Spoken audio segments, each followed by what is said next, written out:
나의 힘이신 여호와여, 100점 금방 나왔어요. 그리고 목소리에 아주 힘이 있어요. 오늘 새해 첫날 우리 첫 수요 기도에 나오신 또 우리 가정에서 함께 참여하시는 성도 여러분을 축복합니다. 충청도 말로 복 받을 겨. 여러분 복된 자리에 나오신 줄로 믿습니다. 새해 첫날 얼마나 중요한 날이에요. 그런데 하나님 앞에 나와서 오늘 뜨겁게 찬양하고, 우리 반주자하고 같이 찬양하니까 더 좋죠? 우리 전사님도 잘하시는 반주자지만 우리 피아노 반주자 이렇게 함께 찬양하니까 얼마나 감사한지 모르겠어요. 조금 이따가도 얘기하겠지만 2025년은 성수동 교회가 찬양으로 더 뜨거워지고 부흥되는 교회가 될 줄로 믿습니다. 두고 보세요. 하나님께서 찬양을 통해 우리 교회를 새롭게 하시고 역사하여 주실 줄로 믿습니다. 오늘 새해 첫날 저는 말씀을 준비하고 또 묵상하면서 이건 정말 1월 1일 날 우리에게 주시는 말씀이라는 것을 너무나 정확하게 깨달았어요. 하나님은 우연이 없어요. 반드시 하나님은 뜻이 있기에 우리에게 예배하게 하시고 기도하게 하시고 찬송하게 하시고 봉사하게 하시고 특별히 말씀을 우리에게 들려주시는 줄로 믿습니다. 지금 순서대로 이렇게 계속 묵상하는데 오늘 이 말씀이 새해 신년 벽두에 우리 성수동 교회와 특별히 수요 기도회를 우리 함께 나온 여러분에게 주시는 하나님의 선물인 줄로 믿습니다. 자, 올 한 해 하나님께서 우리에게 주시는 신년 벽두의 말씀은 무엇일까요? 이제 에베소서는 1장, 2장, 3장은 이제 이론에 대해서 또 신학적인 기본적인 구원과 예수님의 역할에 대해서 설명했다면, 이제 4장, 5장, 6장은 우리 그리스도인의 실천, 적용편이라고 얘기했죠. 특별히 지난 우리 설교 때는 너희들이 빛의 자녀로 행하라 그렇게 말씀하셨잖아요.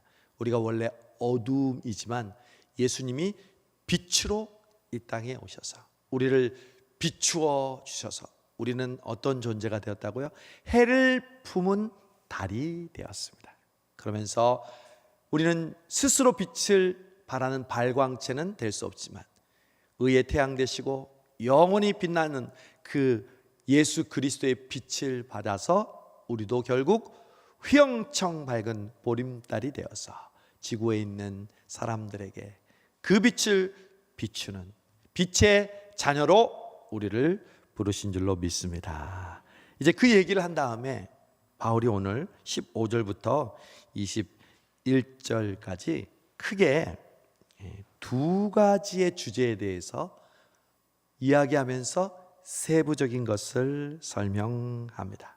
두 가지의 주제는 뭐냐면요, 오늘 새해 벽두에 우리 주시는 하나님의 지시이고 명령이고 축복인데, 하나는 지혜로운 자가 되어라.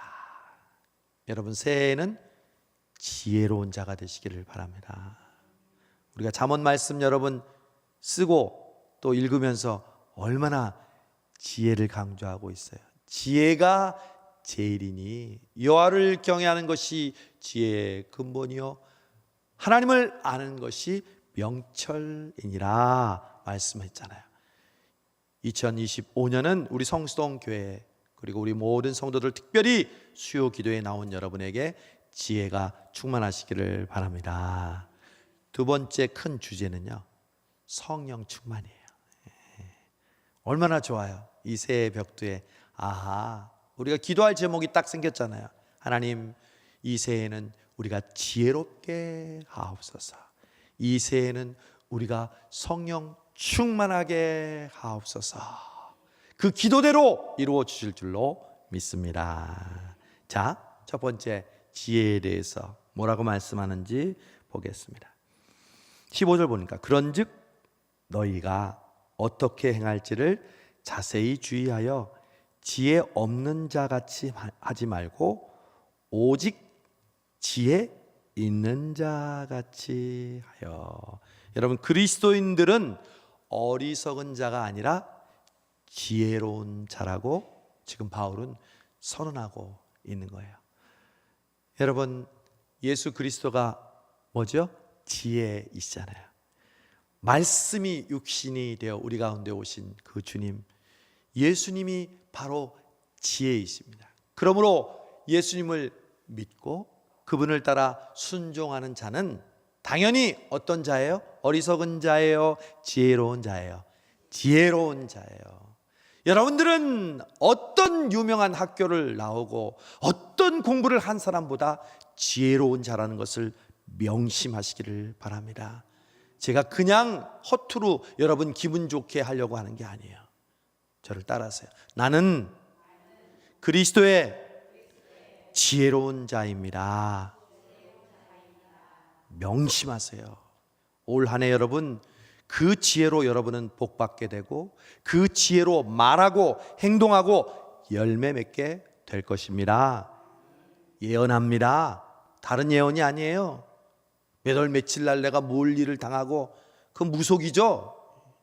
저는 당당하게 예언합니다. 올 한 해는 하나님이 주신 그 지혜로 여러분이 말하고 행동하고 열매 맺게 될 줄로 믿습니다.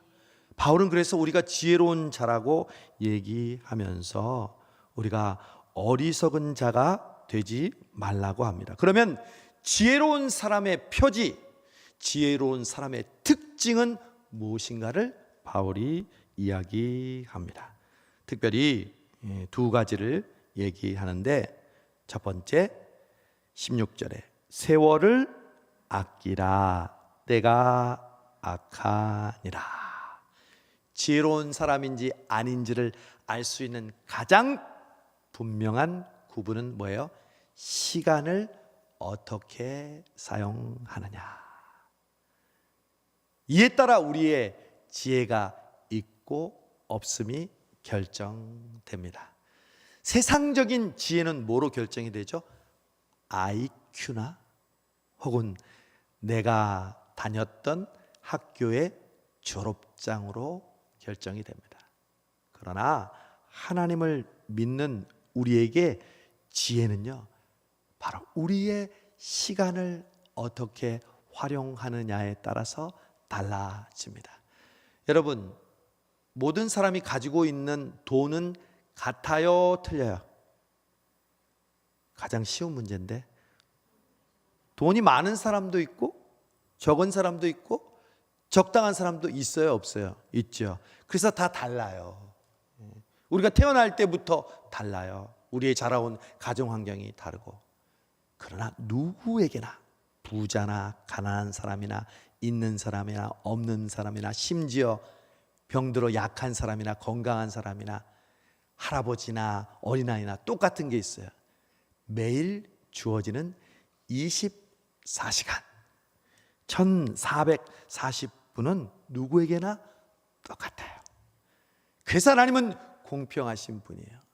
하나님이 예를 들어서 우리에게 물질이 없고 우리에게 능력이 없는데 너희들은 무조건 능력 있는 자가 되어라, 무조건 가진 자가 되어라, 이렇게 하면 공평하지가 않잖아요. 그러나 우리에게 누구에게나 있는 이 시간에 대해서 지혜로운 자는 어떻게 한다고요? 세월을 아끼라. 세월을 아낀다는 것이 무슨 말이에요? 이 시간을 허투루 낭비하지 않는다는 것이죠. 지혜로운 사람은요, 그 시간을 최대한 유익하게 사용합니다. 여러분, 24시간 중에 우리가 가장 많이 투자하는 시간은 뭘까요? 물론 잠도 자야 하겠죠. 또 밥도 먹어야겠죠. 또 일도 해야겠죠. 그러나 그 시간 자투리 시간과 또 우리에게 주어진 24시간을 통해서 우리가 반드시 해야 할 시간의 활용이 있습니다. 그걸 결심하는 게 한 해예요. 이 수요기도에 나온 분, 여러분, 하나님께서 여러분에게 허락하시는 건강과 사정이 허락되는 한 이 수요기도에 빠지지 말고 주님 앞에 기도하는 여러분 되시기를 바랍니다. 이게 바로 세월을 아끼는 거예요. 이 수요 기도가 얼마나 중요한지, 새벽도 중요하고 또 주일도 중요하고 여러분이 모이는 시간들이 중요하지만 이 수요 기도회를 통해서 우리가 간절히 기도할 때 우리는 누구보다도 세월을 아끼며 지혜로운 자가 될 것입니다. 그러므로 여러분, 올 한 해 동안에 또 하루 동안에 내가 가장 먼저 해야 할 일을 하는 여러분이 되세요. 여러분, 우리의 시간은요, 여러 가지 구분할 때, 그래서 중요하지만 급하지 않은 일이 있어요. 그리고 중요하지 않은데 급한 일이 있어요. 화장실 가는 것, 빨리 가야죠. 근데 중요하지도 않고 급하지도 않는 것 있어요. 근데 사람들이요, 다 마지막 것에 시간을 많이 낭비해요. 여러분, 기도하는 것은 뭐예요? 중요하고 우리에게 급한 일이죠. 여러분, 결심하셔서 올 우리 성수동교회가 성경 통독 100독하기로 했잖아요. 오늘 우리에게 주어진 그 말씀의 분량을 읽고 그것을 내 삶 속에서 밥 먹듯 소화하는 것은 우리에게 중요한 일이에요. 그래서 여러분의 시간에 가장 중요한 것을 먼저 하세요.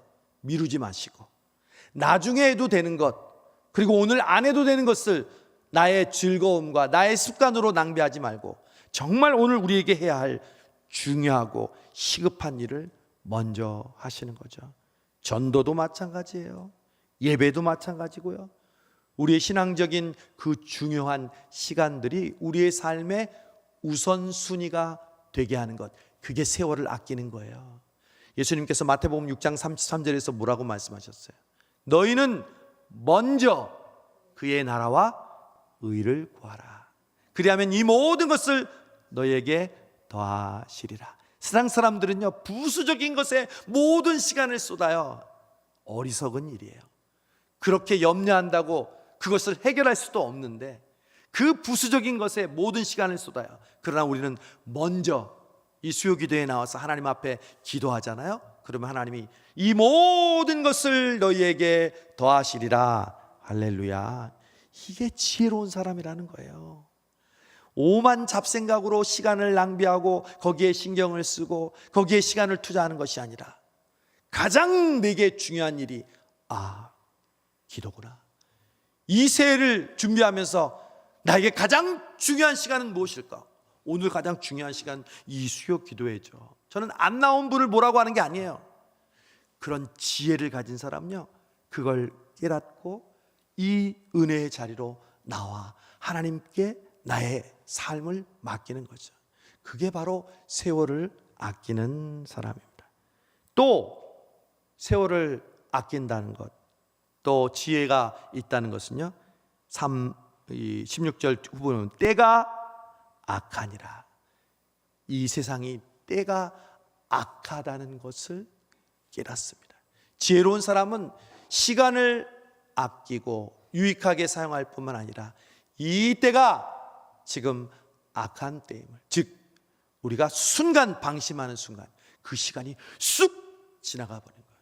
사탄은요, 우리의 시간을 그냥 훔쳐가요. 우리의 시간을 뺏어가요. 주님을 사랑하는 기쁨을, 그 즐거움을 빼앗기지 않게 하소서. 여러분, 사탄이 길가에 떨어진 그 씨앗을 집어 먹는 것처럼요, 우리가 잠시 방심하면요, 그냥 우리가 세월을 아끼고 지혜로운 사람이 되는 게 아니라 그 시간을 탁 훔쳐가는 거예요.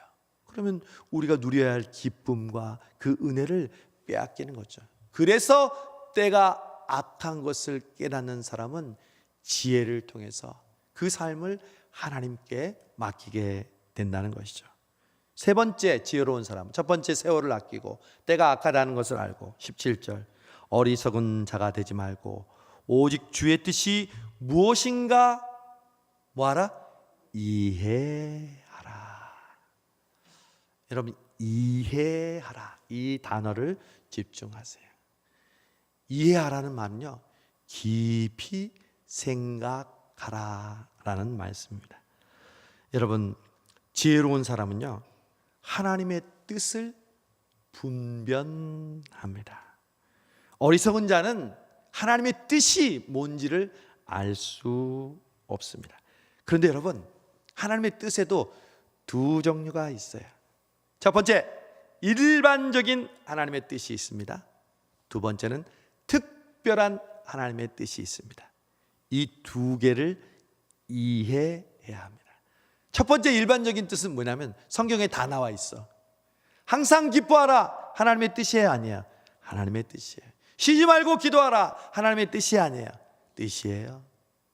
범사에 감사하라, 하나님의 뜻입니다. 때를 얻든지 못 얻든지 전도하라, 하나님의 뜻이 아니에요. 묻지 마세요. 그런 거는 항상 기뻐해야 합니까? 성경에 다 나와 있어. 왜 우리는 우리의 마음의 뜻을, 그 반대된 뜻을 가지고 있으면서 막 물어요. 이거 해야 되나요? 안 해야 되나요? 이거 기뻐해야 되나요? 아니면 실망해야 되나요? 이렇게 묻는 것과 똑같아요. 이거 감사해야 되나요? 감사하지 말아야 되나요? 일반적인 뜻은요, 다 나와 있어요. 그런데 특별한 뜻은 안 나왔어요. 예를 들면 특별한 뜻이란 뭐냐? 내가 누구랑 결혼하는 거 성경에 나와요, 안 나와요? 100번 읽어도 안 나와요. 내가 어느 교회에 다니라는 것, 여러분 혹시 성경을 읽다가 성수동 교회로 가라, 이 말씀이 쓰여서 오신 분 손 들어보세요. 손 들라? 이단이에요, 그런 사람은. 우리 혜성 반주자님은 반주자 자리를 찾다가 그 다음날 이제 지원한 교회에 면접을 가기로 했는데 저를 찾아와서 인사를 하고 이야기를 나누는 가운데 우리 교회로 와라, 그 하루 차이에 우리 교회로 오게 되었어요. 여러분, 하나님의 뜻을, 일반적인 뜻은 성경에 있어요. 그걸 그대로 여러분 우리는 순종하면 돼요. 그러나 특별한 하나님의 뜻은, 내가 오늘 점심 메뉴를 뭐로 요리해야 할지, 혹은 내가 병원 중에 어느 병원을 가야 할지, 혹은 내가 의사 선생님 중에 어떤 의사 선생님에게 내가 수술을 받아야 할지 성경에 나와요, 안 나와요? 안 나와요. 그때 사용하는 것이 바로 지혜예요.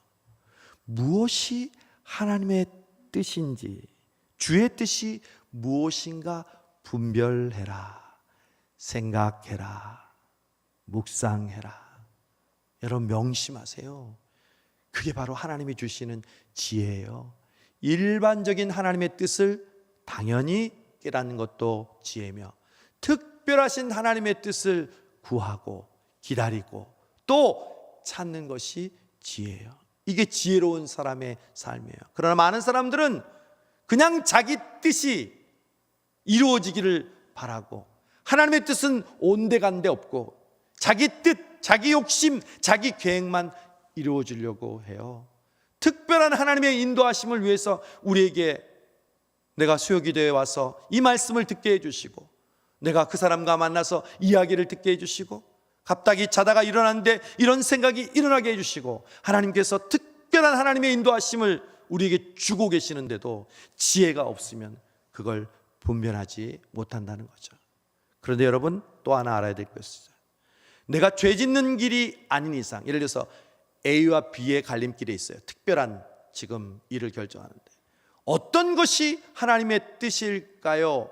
했을 때 A와 B가 죄 짓는 길이 아니라면요, 여러분 A를 해도 되고 B를 해도 돼요. 왜? 하나님은 우리를 통해서 하나님의 뜻을 이루시고, 우리가 하나님을 전적으로 의지하면요, 만약 B의 길인데 A의 길을 가다가요, 하나님이 B로 가게 해주세요. 성경에도 그런 일이 얼마나 많아요. 요나가 니느웨로 가라고 그랬잖아요. 다시스로 가는 배를 타다가 어떻게 됐어요? 결국 어디로 갔어요? 니느웨로 갔잖아요. 그러니까 여러분, 그 부분에 있어서는 여러분 마음에 자유와 하나님이 인도하신다는 확신을 가지세요. 제가 그래요. 저희 딸이 아빠, 이번에 코로나가 한창이었을 때 시카고를 방문할까요? 말까요? 일반적인 그런 부모의 입장에서 걱정돼서 가지마! 절대 가지마. 코로나 걸리면 큰일 난다. 근데 저는 그랬어요. 혜인아, 네 마음에 원하는 대로 해도 돼. 가고 싶으면 담대하게 가고, 그렇지 않으면 안 가도 돼. 하나님은 어디로 가든지 너와 함께 하시니까. 이걸 분별하는 게 뭐예요? 지혜라는 거예요.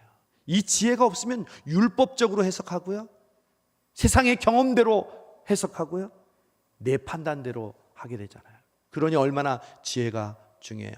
자, 첫 번째 주제, 지혜를 가지라고 했는데, 지혜를 갖는다는 것은 첫 번째, 세월을, 시간을 아끼고 때가 악하다는 것을 깨닫고 주의 뜻이 무엇인지 이해하는 게 바로 지혜인데, 이 지혜가 우리 성수동 교회와 이 수요기도를 찾는 여러분에게 함께 하시기를 바랍니다. 두 번째 주제가 뭐라고요? 성령 충만하라. 여러분, 그리스도인은 지혜이신 예수님으로 말미암아 지혜의 사람이 됨과 동시에 성령의 사람이 됨을 의미합니다. 여러분, 우리가 언제 성령님이 우리 안에 들어오실까요? 예수 그리스도를 믿는 그 순간. 예수님께서는 우리의 구주가 되어주시고, 또 우리 안에는 누가 내주하십니까?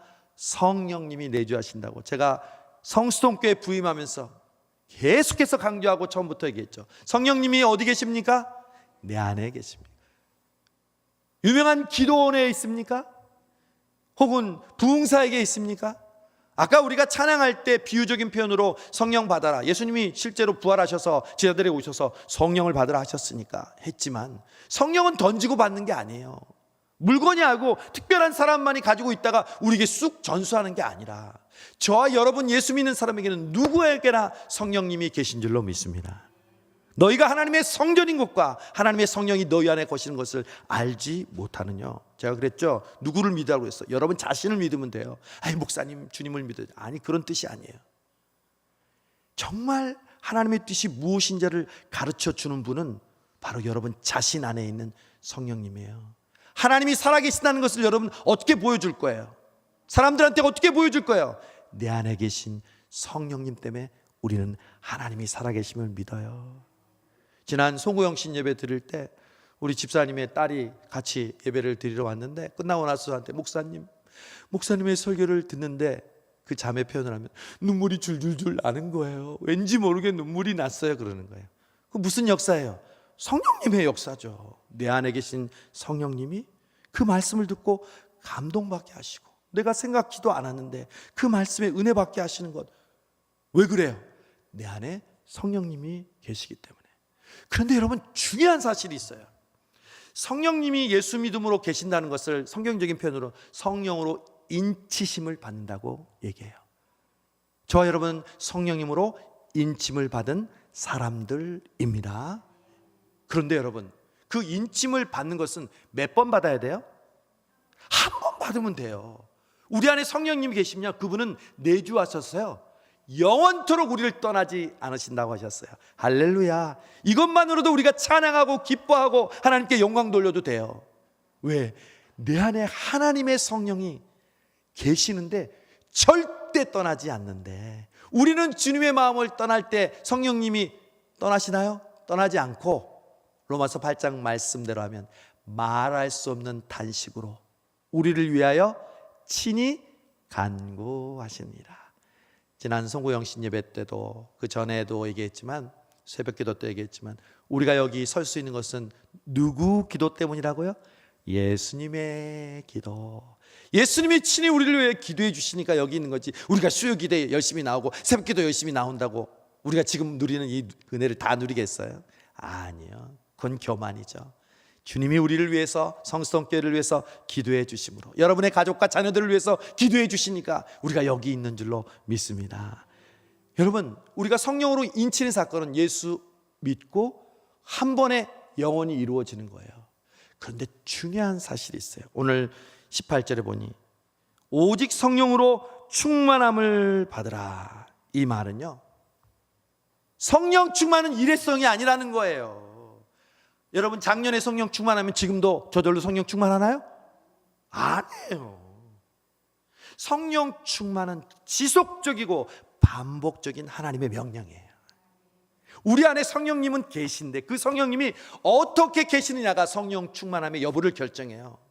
말씀을 들을 때 민감하게 듣고, 오늘처럼 찬양할 때 기쁨으로 찬양하고, 또 하나님께서 나에게 주시는 봉사와 섬김을 할 때 감사하는 마음으로, 자원하는 마음으로, 또 함께 격려하면서 하는 그러한 마음으로 충만해질 때 우리의 마음은 성령으로 충만해졌다고 할 수 있어요. 그러나 하나님의 말씀이 부담스럽고 불평이 생기고 짜증이 나고 다른 사람의 비판하는 모습들만 보이고 누가 나에게 뭐라 그러면 툭 반응하고, 내 안에 내 인격이 모자라서가 아니에요. 내 안에 성령의 충만함이 고갈된 거예요. 그래서 오늘 바울은 너희가 성령의 충만을 받으라. 술 취하지 말라 이는 방탕한 것이니, 바울이 술 취함과 성령의 충만을 지금 비교하고 있어요. 여러분 술 취하면 얼굴이 어떻게 되나요? 붉게 되잖아요. 성령 충만하면 얼굴이 달라지는 줄로 믿습니다. 기쁨의 얼굴로 달라지죠. 술 취하면 그냥 겉으로 보면 아나무인이야. 막 큰소리 치고 막 함부로 행동하고, 성령 충만하면요 담대해지는 거예요. 세상이 우리를 이기지 못하는 거예요. 사도행전의 그러한 교회처럼, 성도처럼 되는 거예요. 그 성령 충만을 바울은 우리에게 반복해서 계속해서 구하라고 하는 거죠. 여러분 2025년의 기도 제목이 뭔지 알겠죠? 첫 번째는 우리에게 지혜롭게 하옵소서. 두 번째는 뭐라고요? 성령 충만하게 하옵소서. 이게 우리의 매일의 제목이고 순간순간의 기도 제목인 줄로 믿습니다. 성령 충만을 잃어버리는 순간 우리의 욕심과 우리의 교만과 우리의 판단과 우리의 의로움이 충만하게 되면 우리는 넘어지는 거예요. 누구도 예외가 없어요. 담임 목사인 저도 마찬가지예요. 제가 성령 충만하지 않으면 저는 예외 없이 고꾸라지고 넘어집니다. 사탄은 그걸 너무도 바라고 있습니다. 너무도 원하고 있습니다. 여러분 우리가 성령 충만하지 않으면 성도와 성도가, 목사와 성도가 분열하는 거예요. 서로 반목하는 거예요. 인간적인 방법으로 절대 친해질 수 없어요. 그것은 반드시 무너지게 돼 있어요. 그러나 성령 충만하면 성령의 매는 줄로 우리를 하나 되게 하는 줄로 믿습니다. 그러니까 첫째도 성령 충만이고 둘째도 성령 충만이에요. 오늘 바울이 이야기하는 게 바로 그 내용입니다. 그리고 성령 충만하다는 것은 어떠한 모습이냐? 19절 보니까 시와 찬송과 신령한 노래들로 서로 화답하며 너희의 마음으로 주께 노래하며 찬송하며. 여러분 이게 바로 초기 기독교인들의 모습이에요.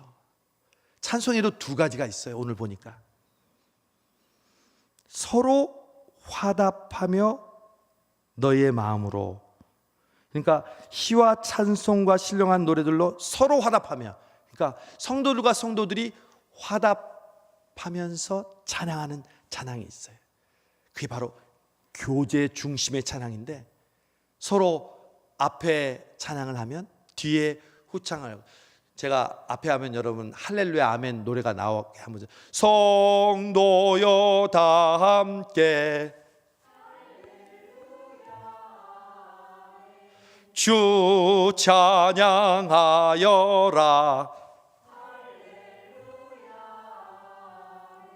이게 바로 교창인데, 바로 이런 교창을 통해서 성도들이 모이면 찬양하면서 교제했던 거예요. 이거는 서로에게 지금 찬양하면서 함께 하나님께 영광 돌리는 거죠. 근데 또 찬양이 있어요. 보니까 너희의 마음으로 주께 노래하며, 이제는 대상이 누구예요? 주님이죠. 주님께 노래하는 거예요. 우리 시원 찬양대에 찬양하든지 오늘도 우리가 찬양할 때 주님께 올려드리면서 우리가 드리는 찬양이 있잖아요. 성령 충만한 사람은 그래서 찬양의 소리가 끊이지 않는 거예요. 서로 화답하며 그리고 하나님께 찬양하며. 여러분 제가 왜 찬양할 때 열심히 찬양하는지 아십니까? 성악을 전공했기 때문에? 음악을 잘하기 때문에? 아니요. 오늘 이 말씀 보세요. 성령의 충만함을 받으려면요, 서로 화답하며 찬양하며, 그리고 주께 마음으로 노래하며. 여러분, 성령 충만한 사람은 반드시 찬양이 충만합니다. 어떤 등록하신 분이 그러더라고요. 저가 이제 전도사님이 찬양하고 저도 찬양하잖아요. 주일날도 예배 시간에 찬양팀 할 때 저도 찬양하잖아요. 그래서 저를 부목사님인 줄 알았대. 같이 부목사님하고 이렇게 찬양하는 줄 알았대. 나중에 알고 보니까 담임 목사님이라고 그래서 깜짝 놀랐다고 그러더라고요. 여러분, 저는요, 개척하면서 9년 동안 개척교회 했는데 주일 찬양 인도를 제가 했어요. 사람이 없어서가 아니래요. 정말 저는 찬양하면서 하나님께 영광 돌린 것만큼 저에게 성령 충만하게 하는 것이 없다는 것을 너무도 잘 알아요. 그래서 다윗이 어떻게 했어요? 늘 찬양하고 늘 하프를 켜니까 귀신도 쫓겨나고, 그 어려울 때도 하나님을 찬양했잖아요. 2025년은 여러분의 입술에서, 여러분의 가정에서, 예배당에서 찬양 소리가 끊이지 않기를 바랍니다. 주님은 나의 산성, 주님은 나의 요새, 주님은 나의 소망, 나의 힘이 되신 여호와. 여러분의 가족끼리 암호처럼 한 사람이 이 노래를 부르면 같이 따라 부르는 거예요. 힘들고 어려운 일이 있을 때 주님은 나의 산성, 그럼 같이 주님은 나의 요새, 주님은 나의 소망, 나의 힘이 되신 여호와. 서로 화답하며 노래하고 마음으로 주께 노래하라. 이게 성령 충만한 사람들의 지표입니다. 20절, 성령 충만한 사람은 또 범사에 우리 주 예수 그리스도의 이름으로 항상 아버지 하나님께 뭐예요? 감사하죠. 우리 지난번 추수감사절 때도 너무너무 감사의 소중함을 깨달았잖아요. 성령 충만한지 아닌지를 알 수 있는 가장 중요한 잣대가 뭐냐요? 내가 지금 감사의 삶을 살고 있는가? 여러분, 오늘 수요기도에 오신 것 감사하십니까? 여러분은 성령 충만하신 분입니다. 여러분이 우리에게 주시는 하나님의 모든 것을 감사하고 또 하나님께 영광 돌릴 때 그것이 바로 성령 충만한 모습이라는 거죠. 2025년 여러분의 입술에서 감사가 흘러넘치기를 바랍니다. 마지막으로 성령 충만한 사람의 지표 세 번째, 그리스도를 경외함으로 피차 복종하라. 여러분, 바로 우리의 신앙은 복종이에요. 남들은 자유를 좋아한다 하지만 나는 복종을 좋아하여요. 자유가 달콤한 것은 알지만 당신에게 복종하는 것이 그 자유보다 나는 즐겁습니다. 한영훈의 복종이란 시에서 그렇게 얘기했잖아요. 여러분, 지금 세상 사람들이 누리는 자유를 이 시간 누릴 수 있음에도 여러분이 이 자리에 추운 날씨에 여러분의 몸을 이끌고 이 자리에 나온 이유가 뭐예요? 나는 그 복종하는 것이 자유보다 더 즐거움으로 나의 자유를 복종하는 데 사용하겠습니다. 여러분, 신앙은 결국 순종이에요. 여러분, 교회 생활하면서 가장 은혜 받는 비결은요, 교회에서 함께 하자고 할 때 거기에 여러분 함께 순종하며 복종하며 같이 오면 되는 거예요. 예배합시다, 기도합시다, 선교합시다, 전도합시다, 용서합시다, 우리 섬기며 봉사합시다. 서로 복종하며 순종하라. 이것이 바로 성령 충만의 바로 지표예요. 그러므로 여러분, 복종과 순종은 누가 할 수 있느냐? 순종적인 사람이 하는 게 아니에요. 그냥 착해 빠진 사람이 하는 게 아니라 성령 충만한 사람만이 순종하고 복종할 수 있는 줄로 믿습니다. 그러니 얼마나 성령 충만이 중요해요. 자, 정리. 오늘 바울은 우리에게 2025년을 시작하는 우리에게 두 가지 목표를 우리에게 제시합니다. 지혜 있는 자가 되어라. 첫 번째, 시간을 아껴라. 두 번째, 때를 악하다는 걸 분별해라. 그리고 그 하나님의 뜻이 일반적이고 특별한 뜻이 무엇인지를 분별하라. 우리에게 말씀하십니다. 두 번째 큰 주제는 성령의 충만을 받아라. 노래와 화답하며 하나님께 찬양으로 영광 돌려라. 2025년 우리 성수동 교회에요, 찬양이 뜨겁게 울려 퍼지기를 바랍니다. 저는 이 성수동 교회 젊은이들로 뜨겁게 찬양하는 찬양의 놀라운 부흥을 부어주실 줄로 믿습니다.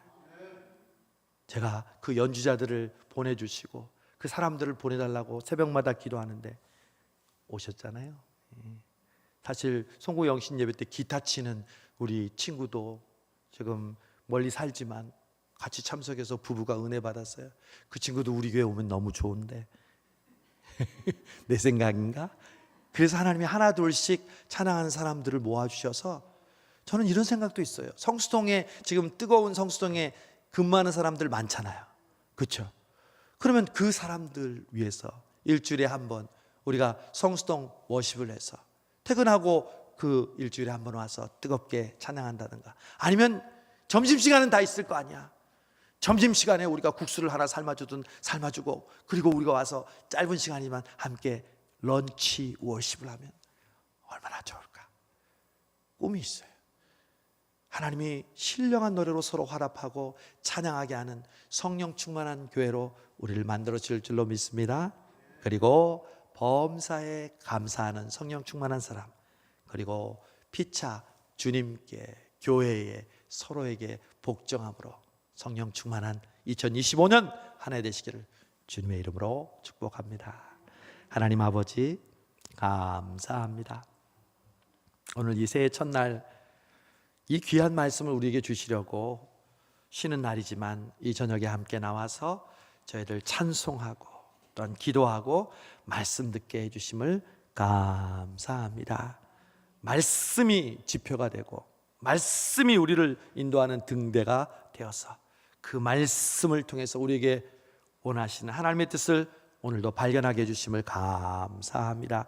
성수동 교회가 2025년 지혜로운 성도들이 되게 하여 주옵소서. 성령 충만한 목회자와 성도들 되게 하여 주시옵소서.